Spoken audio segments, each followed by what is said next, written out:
I'm sensing a trend. He likes purple. He wants to go different with the Cowboys. Yeah. He likes to be contrary. Contrary. This is a good way to start, I think, right? And Friday? This Friday? Friday! Friday! You can move the mountains. Yeah. You can move. Oh. You can move the mountains. You can move the mountains. You can move the mountains. We can cut that out. We'll have to cut by. That's awesome. Well, we go from a really deep question to a not so deep question. What's your favorite color? Well, my favorite color, believe it or not, is kind of two colors. Two colors kind of put together, and I use this in light of decor. Mm-hmm. Like even this room is kind of parts of my color, like the black carpet, and so I like black and tan together, Mm-hmm. black and taupe, those colors. I always have just a blend of those colors, even as a young man. And my wife always picks at me because our homes are always tan in color because I like the neutral, but I like blending the blacks and the other colors with that. Right. So, but you know, as a kid, my favorite color actually was purple. Was it really?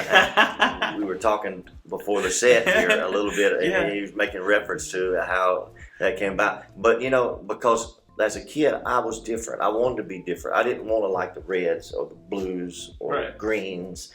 I like a mixture of all that, which Mhm. kind of become purple. Yeah. And so, believe it or not, as a kid, I think my favorite color was purple. Yeah. Uh-huh. That speaks to somebody's psyche. You know, that speaks Yeah. to the way they're made up and stuff. Yeah. We don't have to go so deep into that, but that's interesting. Yeah. All right, so we'll stay on another, still kind of a little bit simpler topic there. What's your favorite song? You know, my favorite song, man, I got a lot of songs, and growing up kind of as a musician, played a lot of songs. You know, so I guess my favorite song would come probably from my favorite artist. So growing up, Stephen Curtis Chapman, I followed him a lot because he kind of grew up with me. He's kind of our same age. Stephen Curtis Chapman is probably about my age now. So we were in the 20s. We were in the 20s together. We grew up together, and he's been an artist for many years. But later in life, you know, I became a fan maybe of New Song that came out, and their lead singer was Russ Lee. Right.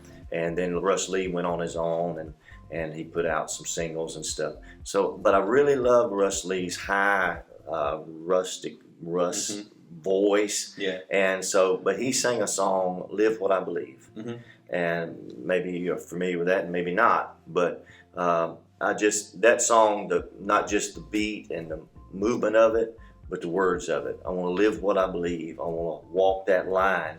If it costs me everything, I want to stand for what is right. And so that song has been personal to me and my development, who I am and how my life has unfolded before God. So that song is kind of special. Another song he sings is "Smile." I smile when I think about the way he turned my life around.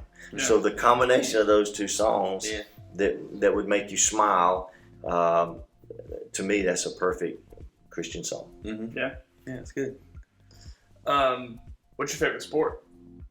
My favorite sport, well, again, I've always liked all sports. I wasn't into hockey so much, and I wasn't really even into soccer, but the major sports that we would have today, basketball. I was a good basketball player as a young man, and football. Believe it or not, I was a skinny young fellow, but I had good hands. I could catch football really good. So in my early years, I played a lot of football. So you know, I probably favored football just a little bit, but I really like basketball as well.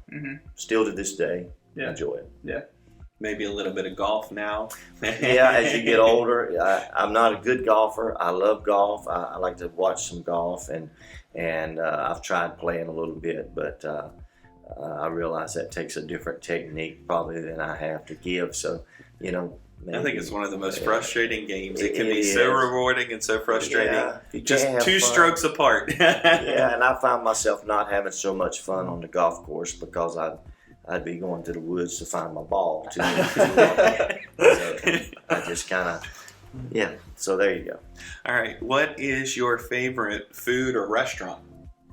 Favorite food or restaurant? Well, I'd have to say my favorite food is probably shrimp. Mm-hmm. Grilled shrimp or fried shrimp. I've just always, even as a kid, I love shrimp. And if I would tie that into a restaurant, maybe not even really a seafood restaurant, maybe like Ruby Tuesdays. They have it's called what is it with the fish and seafood, some kind of a seafood. I forget what it is right now, but it has tilapia and it has some grilled shrimp on it, and and it's got the white sauce on it. And that to me, it's just a good mix. And it's strange because later in life I found out I'm kind of allergic to shrimp. But I kind of I keep defying that logic Eating it, man. because I just keep eating it. So I think I've gotten myself over that deficiency, if you'd say, of being allergic to shrimp by just keep eating shrimp. And so I eat shrimp nearly every week. Shrimp is my favorite food. What's your favorite sports team? My favorite sports team, I guess without a doubt, would be the Dallas Cowboys. Mm-hmm. Just because, mainly when I was a kid, my brothers used to be for the Washington Redskins, Mm-hmm. and so so I had to go with somebody that be in opposition of them. So most of my brothers were Washington Redskin fans. So hey, let's pull for the Dallas Cowboys.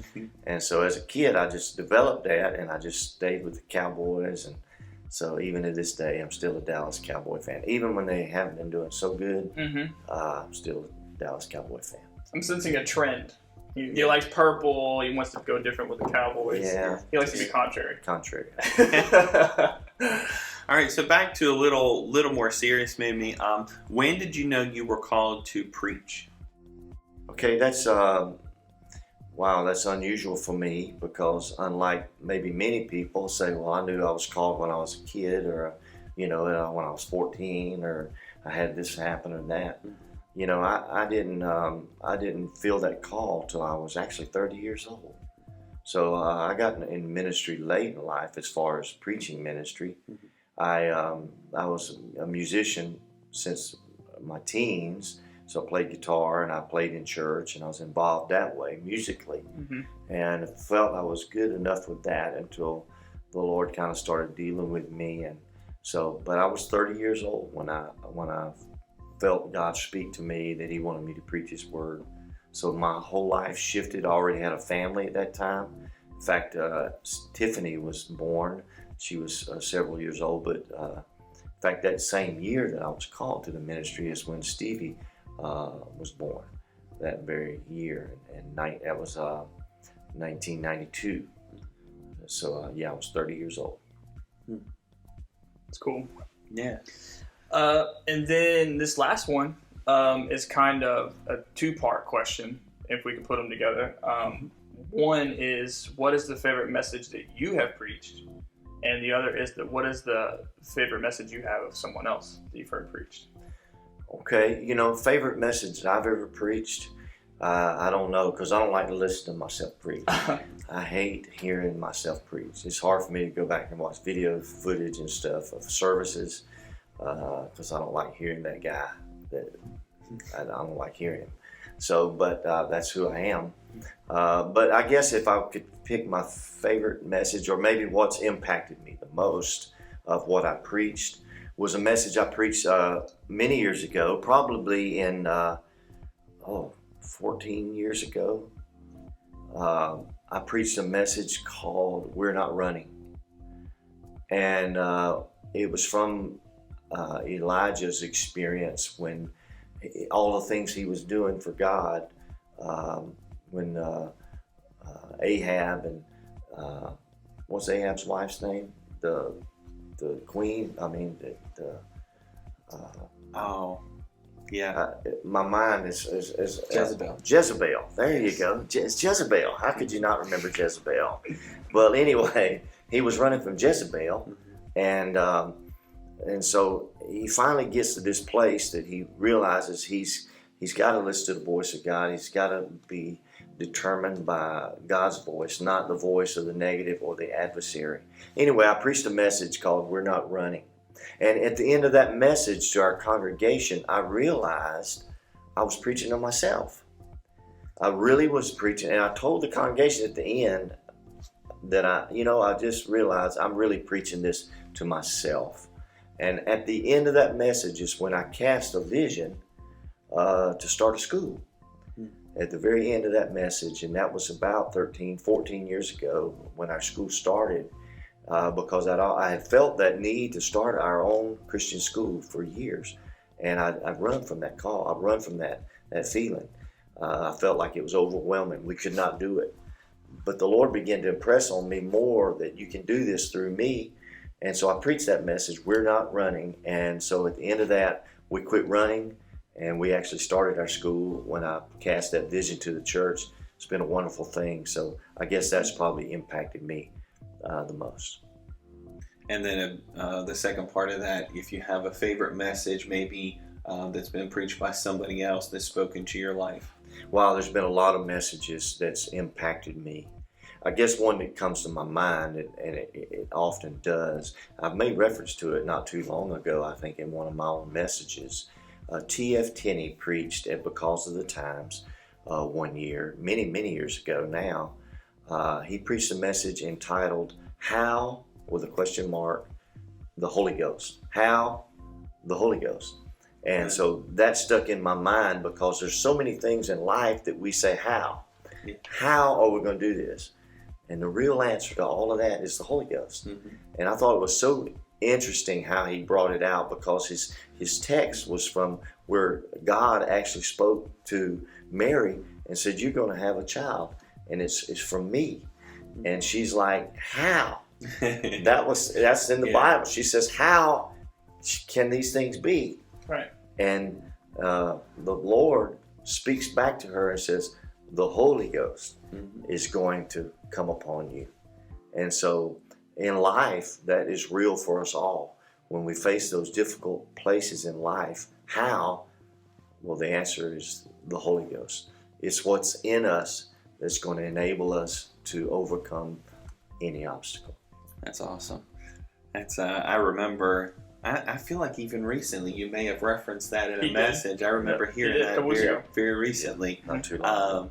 But it's neat how those messages will stick with you over time. I can remember different ones from, from everything from big events like Congress to, a service in our church, or a youth rally, or different things, and how God has spoke over the years. And so that's really cool. So, well, we're excited to have Pastor with us today. We're going to have a few more videos for you with him as well, I'm sure. And we'll definitely have him back in the future, maybe to do some other ones. So if you guys have some other questions, or we want to do another focus of some sort, something you would like to hear Pastor's opinion on, or have him speak to you a little bit about from the Bible and from his wisdom, shoot this to us or let us know. Outside of that, we love you guys as always, and we'll see you next time.